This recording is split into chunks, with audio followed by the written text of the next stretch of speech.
Breakfast in the Jungle. Written by Sally Dixon. Fran the panda and Greg the gorilla were in the kitchen of their house. Greg looked out the window and said, "It's a fine day in the jungle. Why don't we make a stack of pancakes and eat them for breakfast?" Fran said, "We should set up a table and chairs in the garden by the vines. Then we could eat our breakfast in the hot sunshine." Fran found a whisk, a spoon, and a dish in the drawer. She would use these for mixing the pancake batter. Greg took 7 eggs out of the fridge, as well as some other food. Fran stirred the mixture in the bowl and tipped it into a hot pan. The round pancake bubbled. Greg flipped it over and cooked it on the other side. Fran and Greg stirred and flipped many pancakes, and soon they had a high stack of them on a plate. "There must be 1,000,000 pancakes for us to eat," said Fran.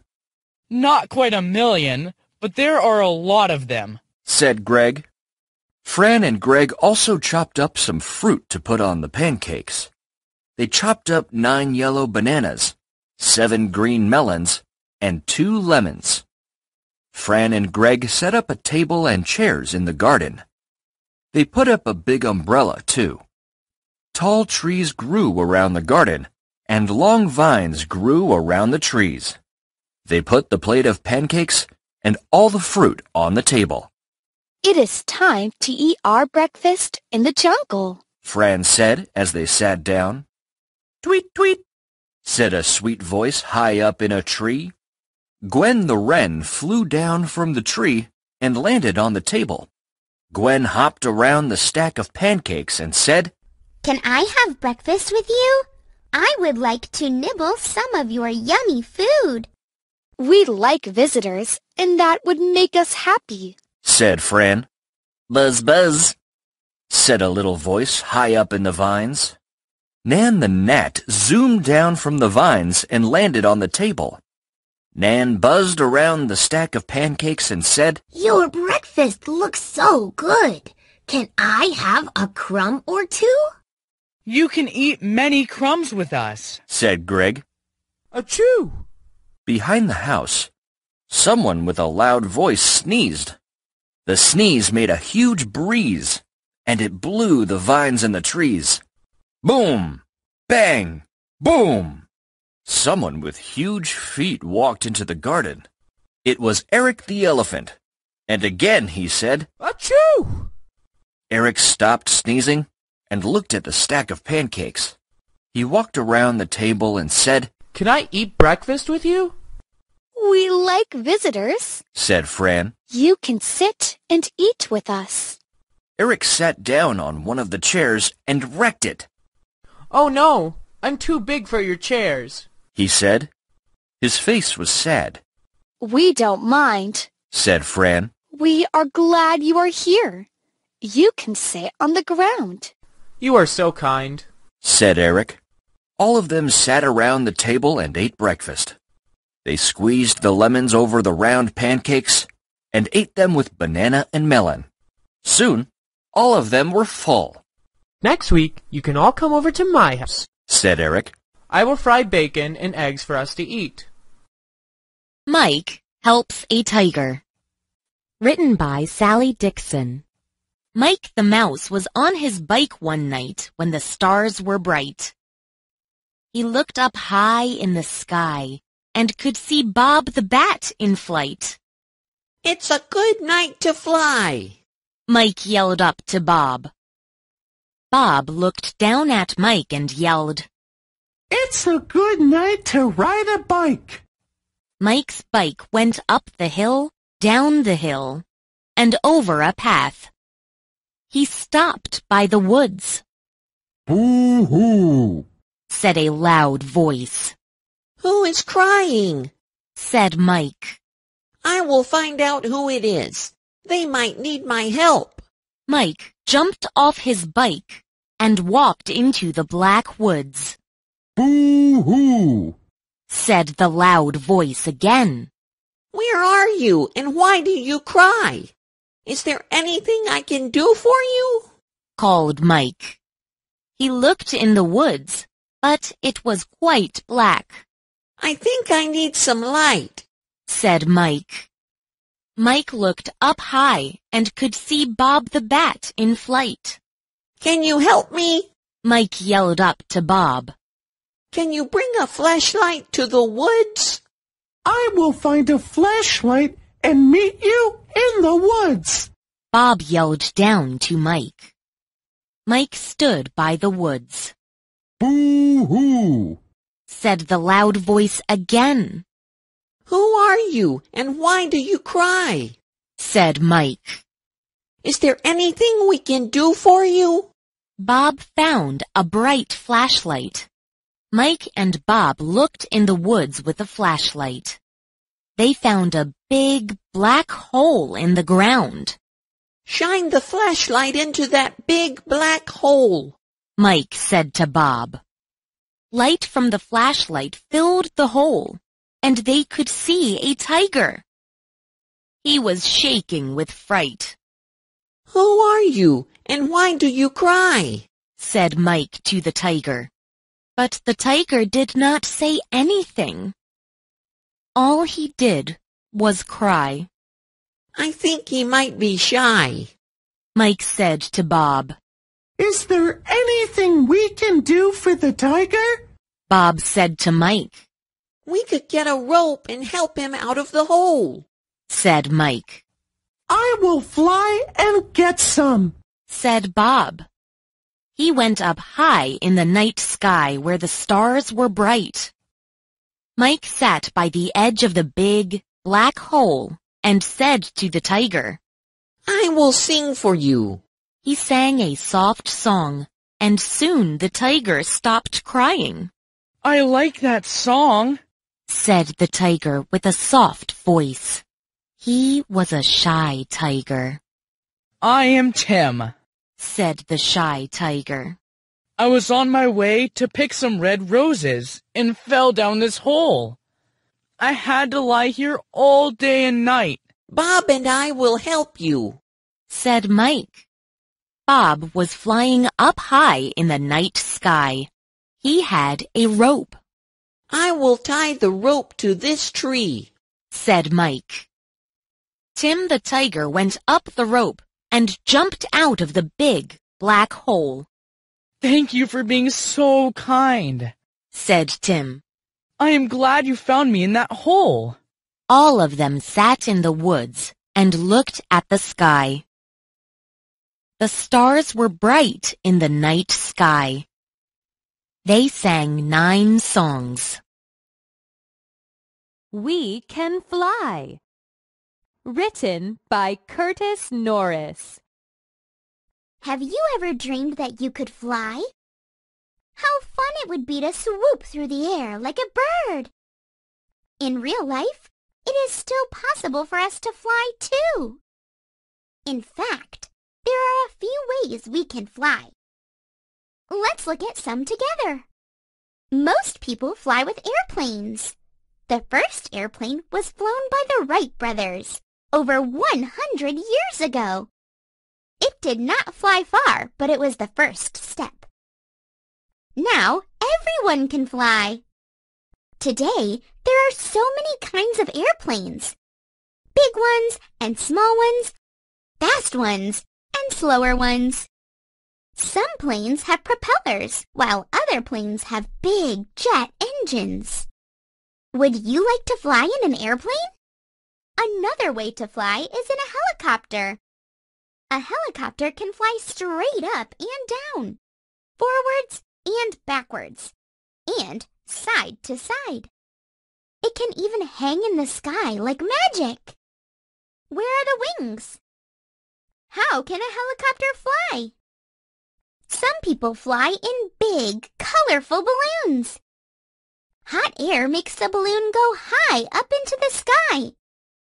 The wind pushes the balloon here and there and over the land below.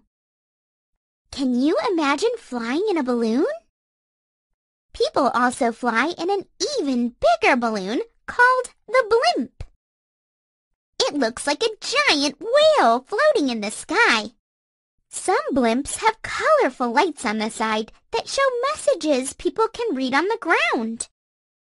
Such an amazing scene! Have you ever seen a blimp? If you are very brave, you can fly with a hang glider. Put on your wings and jump into the sky. Now you are really flying like an eagle. Are you brave enough to do that? Now you know some of the ways that you can fly.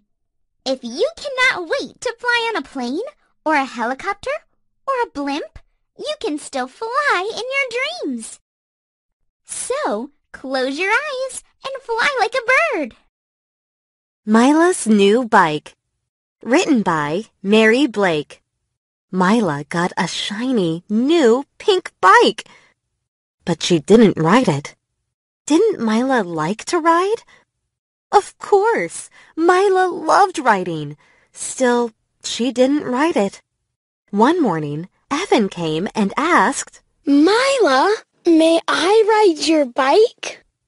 No, answered Mila. I don't want anyone to ride it.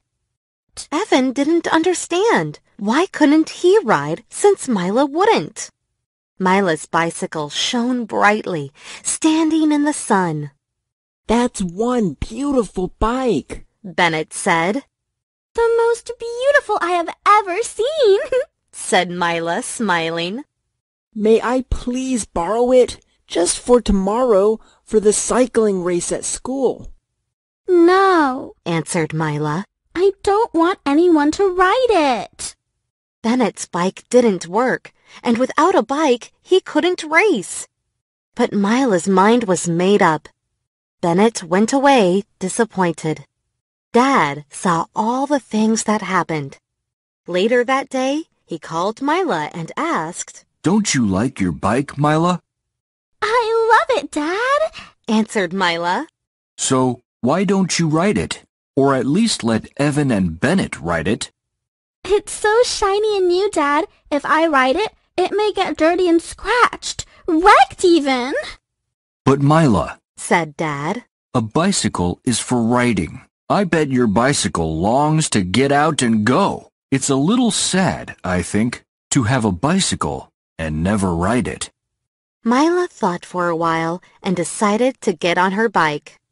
You're right, Dad, she said. A bicycle should be ridden, and I'm going to have the first ride. Off Mila flew. The next day, Mila loaned Bennett her bike, and he won first place in the race. Later, Mila helped Evan ride her bike. The bike got a little dusty, but Mila wiped all the dust away. Now Bennett is happy. Evan is happy. Mila's bike is happy, and so is Mila. Be Honest. Written by Curtis Norris. On Friday afternoon, James ran home happily from school. It was finally the weekend. When he burst into the kitchen, his mom greeted him with cookies and milk for a snack. "How was your day?" she asked. "Did your teacher give you any homework for the weekend?" James munched his cookie and answered, "Just one assignment. I have to write a report on dinosaurs for Monday." "Then you should get started on it right after your snack," said his mom. But after his snack, James was tired, and he took a little nap in his room. When he woke up, it was time for dinner, and after dinner, he watched a movie. "I'll do my report tomorrow," he thought when he went to bed for the night. But the next day, James played football with his friends, and that evening, he played video games until it was time for bed. "I'll do my report tomorrow," he thought again. But Sunday was another busy day of fun, and by bedtime, he still had not written his report. Lying in bed, he wondered what he would do. And then he had an idea. The next day in class, the teacher asked James if he had written his report. "Yes, teacher," he lied. "I wrote the report, but I don't have it." "Why not?" Teacher wanted to know. James looked at the ceiling and said, "Well, as I was walking to school, there was a big wind that took the report out of my hands. It blew down the street. I chased it, but then a dog grabbed it in its mouth. So I chased the dog, but he tore the page and dropped it in a puddle. The report was ruined. Teacher looked at him a long time, then said, James, that isn't true, is it? James stared at his feet and said quietly, No, teacher. I didn't write the report. I played all weekend, and then it was too late. I'm sorry. Teacher smiled and said, That's better. You shouldn't lie, James. It's always better to tell the truth. I'll give you one more day to write your report. Will you promise to do it this time? James smiled with relief. Yes, teacher, he said. I will do the report tonight, and I will never lie again.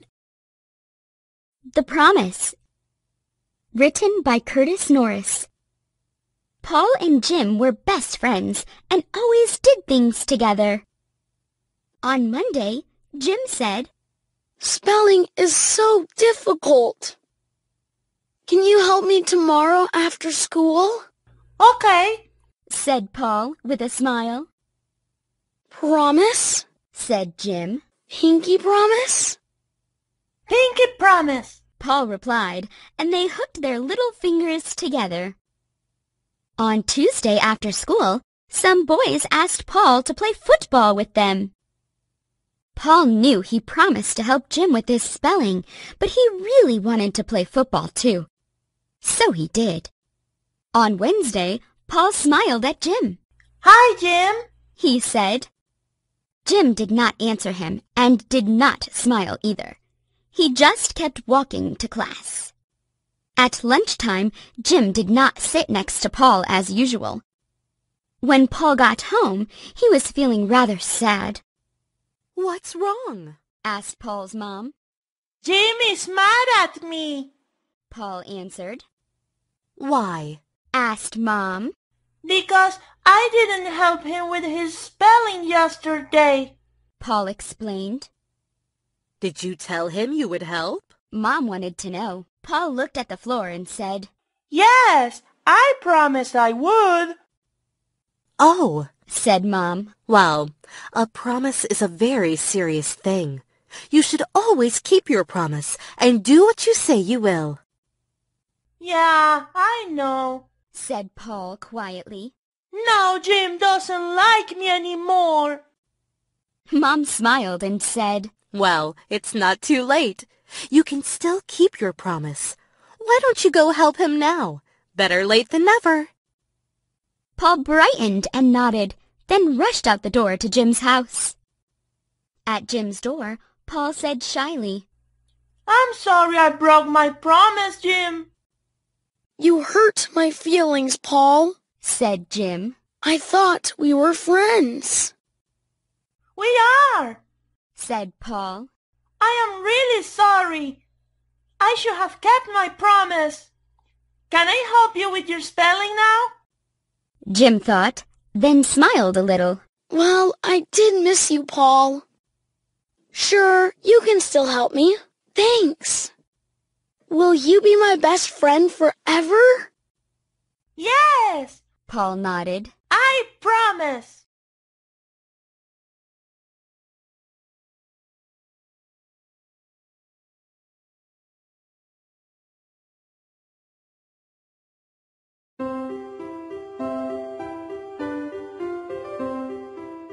Share, written by Curtis Norris.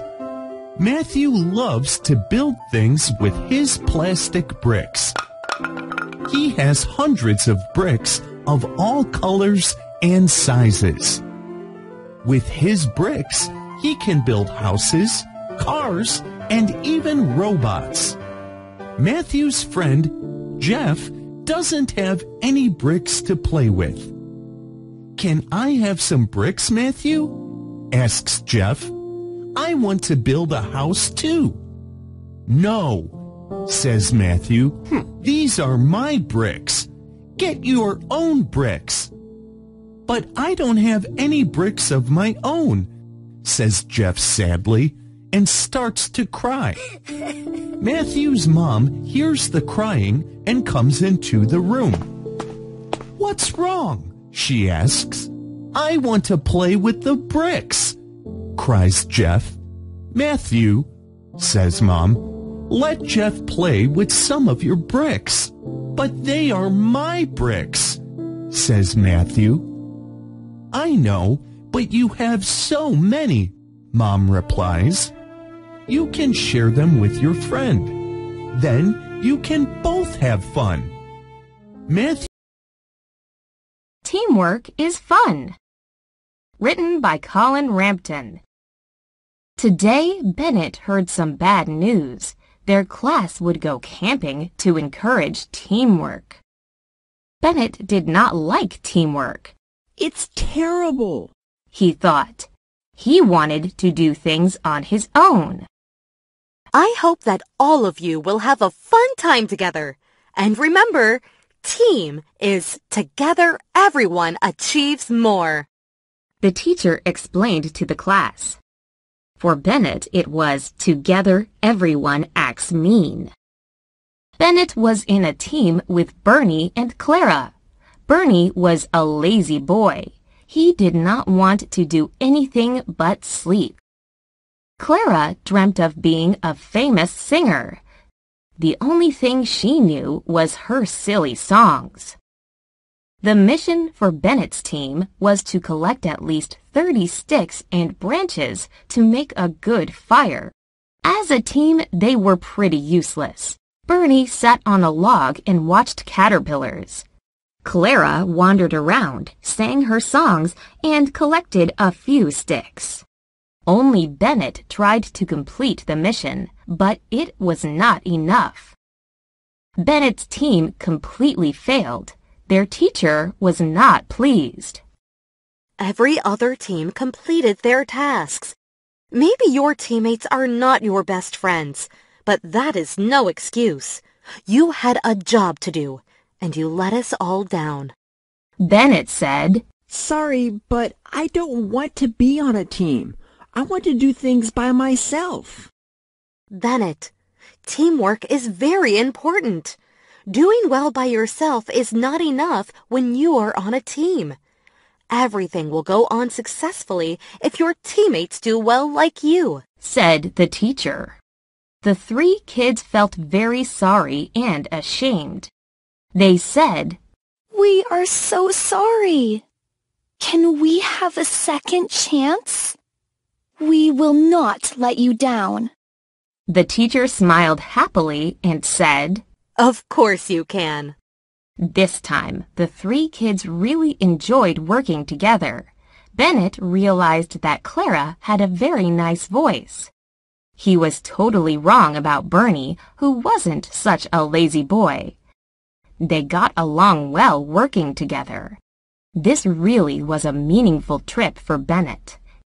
He learned that teamwork is very fun, too. I Want a Dog. Written by Curtis Norris. On the street where Kevin lives, there is a place which helps find good families for homeless dogs.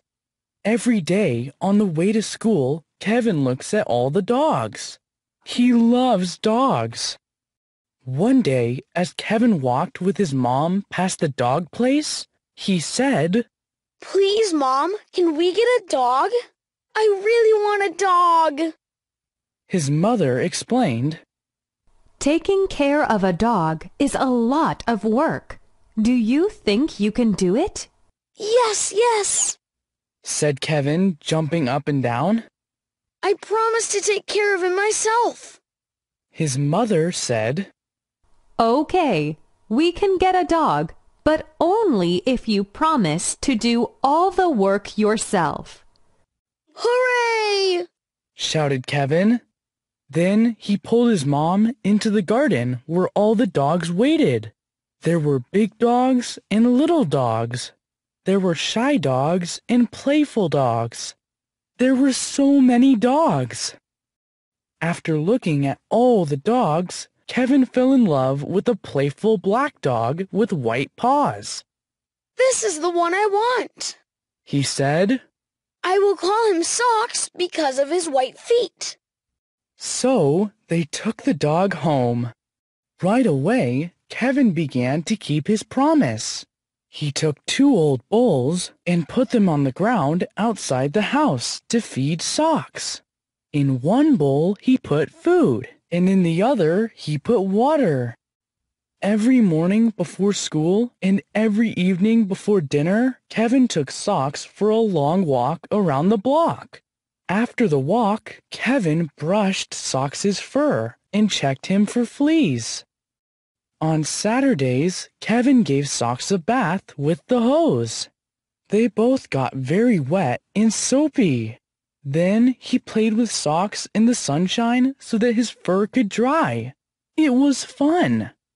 Kevin trained Socks every day so that he would be a good dog and not get into trouble. He even taught him to do tricks.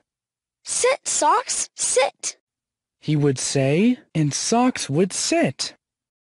Kevin took good care of his dog. He loved Socks, and Socks loved him. They were best friends. Years after years, they grew older and happier together. It's good to have a dog.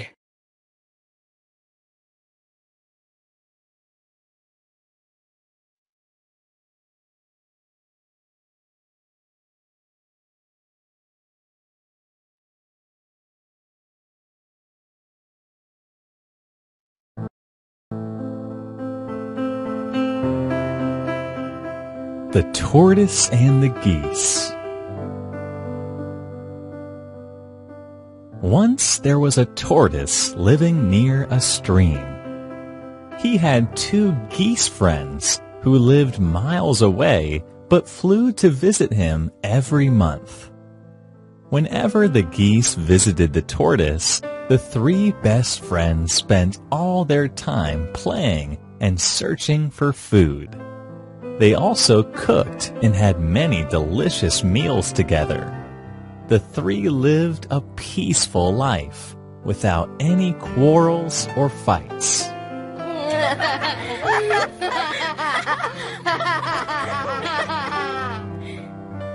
At the end of one such visiting day, as usual, the geese flew back to their home. Goodbye.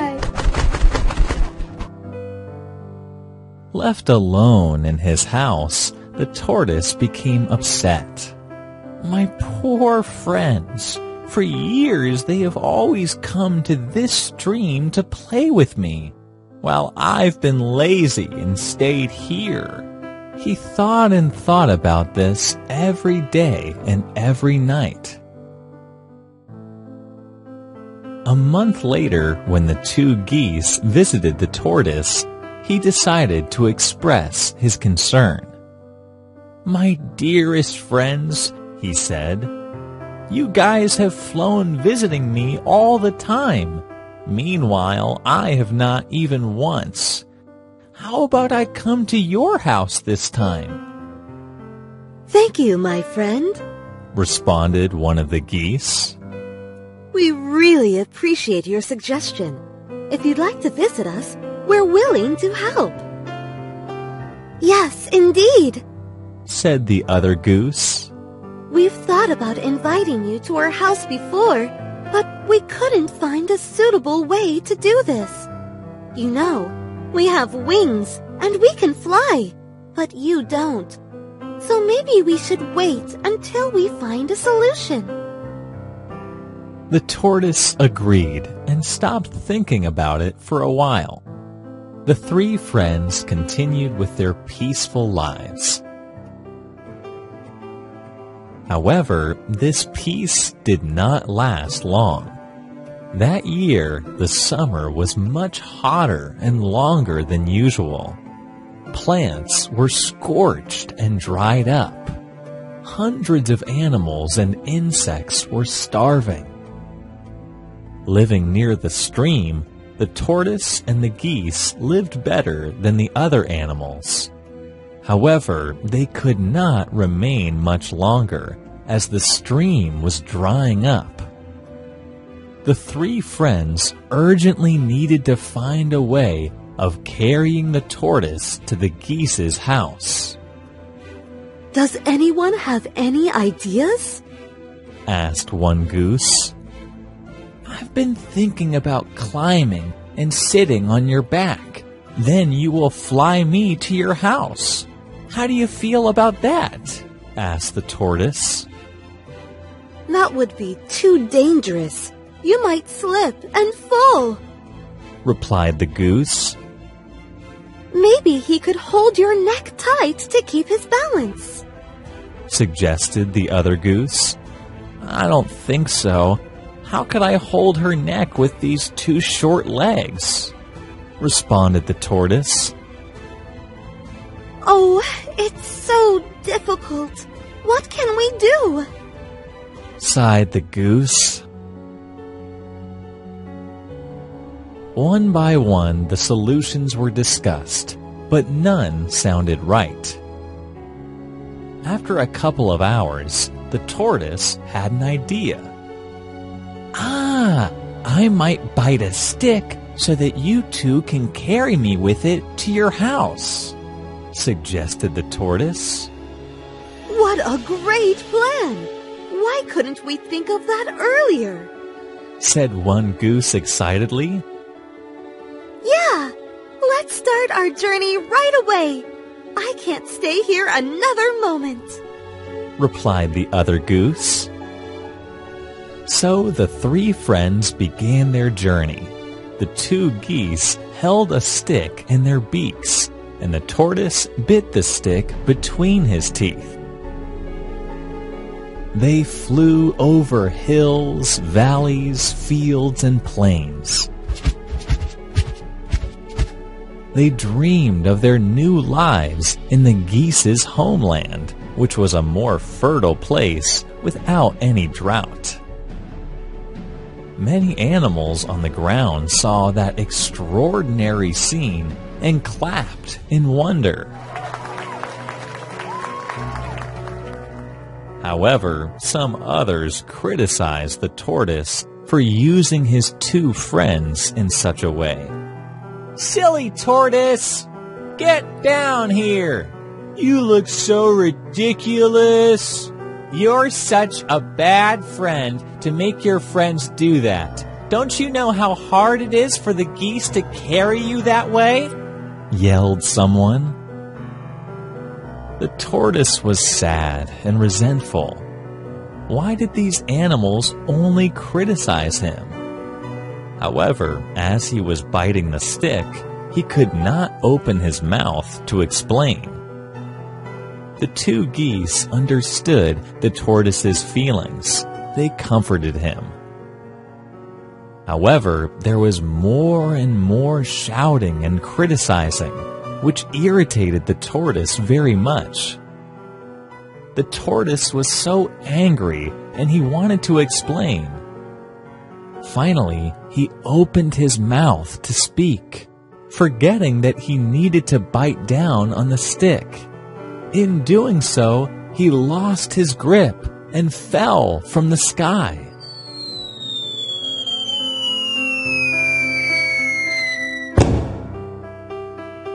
The tortoise got hurt badly and could not continue his journey. Oh, silly me. I should have listened to my geese friends. I shouldn't have let my anger control me, moaned the tortoise. The two geese landed beside him. They were very worried about the tortoise. Oh dear, are you all right? Where did you get hurt? We're so sorry that we couldn't fly fast enough to save you from falling. I don't feel very well. My whole body hurts so much, and I'm afraid that I cannot continue our journey, replied the tortoise. Luckily, the place where the tortoise had fallen was not experiencing a drought. So the two geese decided to stay there for a few weeks while they waited for their friend to recover.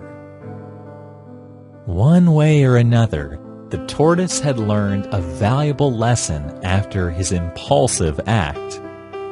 When doing something important, you need to maintain your focus and not let others affect your work. The tortoise promised not to repeat his impulsive act ever again. The Monster and the Farmer. Written by Catherine Osornio. There once lived a farmer in a village. He was famous for being hard-working and very clever. Nearby, there was a mean monster that often harmed the crops. One evening, the monster appeared in the farmer's field and yelled, "Here's a new field to destroy!" The farmer was very scared. The farmer brought out a chest of gold and said, "Here's my savings. Please take it and leave my field alone." The monster laughed. He had no use for money. "Give me food for the next 3 harvests, or I will destroy your field," the monster ordered. "After a month, I will come back to take all that grows on the ground." Thinking for a while, the farmer nodded and agreed. When it was harvest time, the monster was back, but all he got were the radish greens that grew on the ground. The monster was mad. He said, "Next time, I want the roots that grow under the ground." The next harvest time came, and the monster was back again. But all he got were the rice roots that grew under the ground. The monster was angry. He said, "Next time, I want the roots and the leaves." Soon, the next harvest came, and the monster returned. The farmer said, "As promised, I only took the corn cobs. All the leaves, stalks, and roots are for you." Then the monster realized that the clever farmer had fooled him, but he could not do anything. Angry, the monster went far away and was never seen again. The Wild Swans.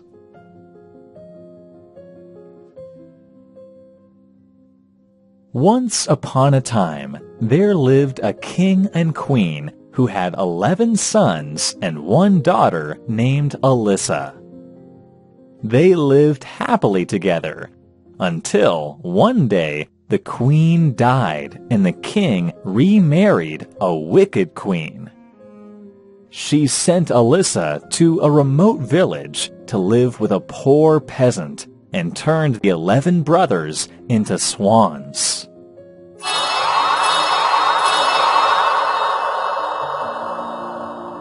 "Fly out into the woods," said the wicked queen.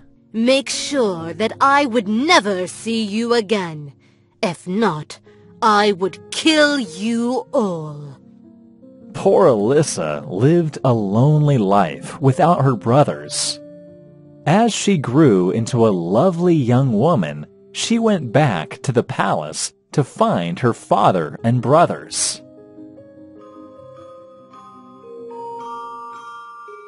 Right after seeing beautiful Alyssa, the wicked queen got jealous. The queen tried to cast spells on Alyssa, but Alyssa was so pure that all the spells had no effect on her. Then the queen put a dark ointment on Alyssa's skin, which made Alyssa very ugly, so that the king didn't recognize her. "Someone has taken away my daughter," the king said. "This is not her. Away with whomever this is."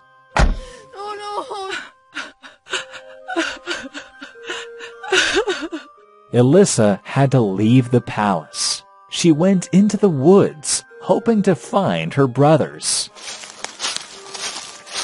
She wandered around, eating wild apples and berries. Soon, she met a strange old woman. "Have you seen 11 princes anywhere in the woods?" Alyssa asked. "No, but I once saw 11 swans swimming in the lake at day, and by night they became young men." replied the old woman. Elissa hurried to the lake, hoping to find her brothers. There she saw her face ugly in dark ointment. She washed her face and sat down to wait for the swans. As the sun set, Elissa saw 11 swans flying toward the lake. They landed near where Elissa was hiding. The sun went down and darkness fell. She saw the swans' feathers fall off, and 11 handsome princes stood in their places.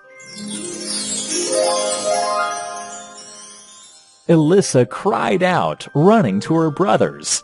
They were so happy to see each other again. My dear brothers, Elissa exclaimed. I miss you all so much.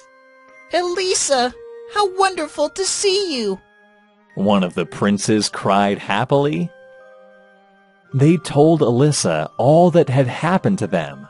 They lived in a land across the lake, and it was time for them to go back. They persuaded Elissa to go with them. Come with us. We can make a net to carry you across, and we can live together again. One of the princes said to Elissa. She agreed to go. So the next night, the princes weaved a strong net. Then, in the following morning, Elissa was carried to a beautiful land with mountains, forests, and palaces. Oh, wow!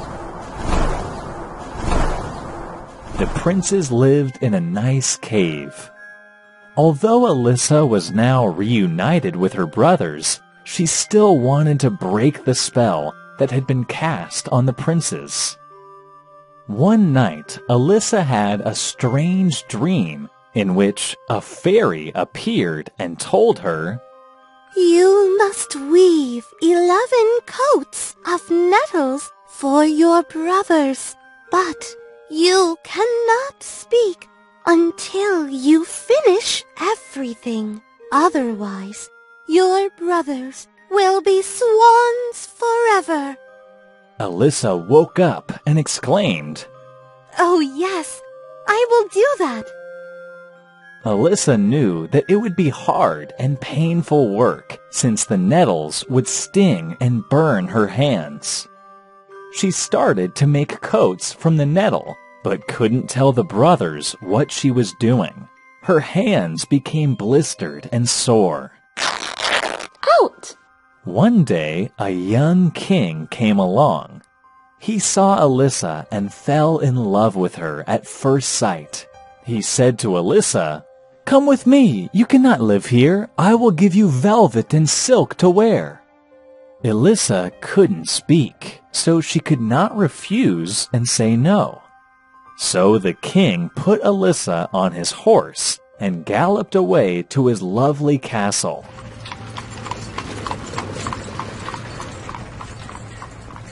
His servants brought all the nettles and the coats. Soon, Elissa became the queen and dressed in beautiful clothes every day. But she wanted to finish the coats for her brothers, so she continued to work on them. However, she couldn't explain to the king why she was weaving. In time, the people thought that Elissa was practicing witchcraft. Since she couldn't speak to defend herself, they persuaded the king that her strange habit of gathering nettles and weaving coats was proof that she was a witch. It's so strange what she is doing. She must be a witch, one servant said to the king. But the king didn't believe. Elissa tried to finish the coats quickly. At last, she finished all but one sleeve for her youngest brother's coat. One night, Elissa ran out of nettles and was forced to collect more in a nearby church graveyard where a man was watching. He reported the incident to the king. Immediately, Alyssa was brought to trial for witchcraft. She could speak no word in her defense and was sentenced to death by burning at the stake. When she was taken to be burned at the stake, she still weaved the very last coat. As she was brought forward, the 11 swans flew down to her. Hurriedly, she threw each coat over each swan. The swans immediately became princes again, although the youngest still had a swan's wing where there was no sleeve. Alyssa could speak now. I am innocent, she exclaimed. Then Alyssa fainted from exhaustion, so her brothers explained for everyone and the king. As they did so, the firewood around Alyssa's stake miraculously takes root and bursts into flowers. The king plucks the topmost flower and placed it in Alyssa's bosom. Suddenly, Alyssa awoke. The king said sorry to Alyssa for misunderstanding her and asked her if she wanted to be the queen again. With all happiness and peace in her soul, Alyssa agreed. Since then, Alyssa lived with the king and her 11 brothers in the castle, happily ever after.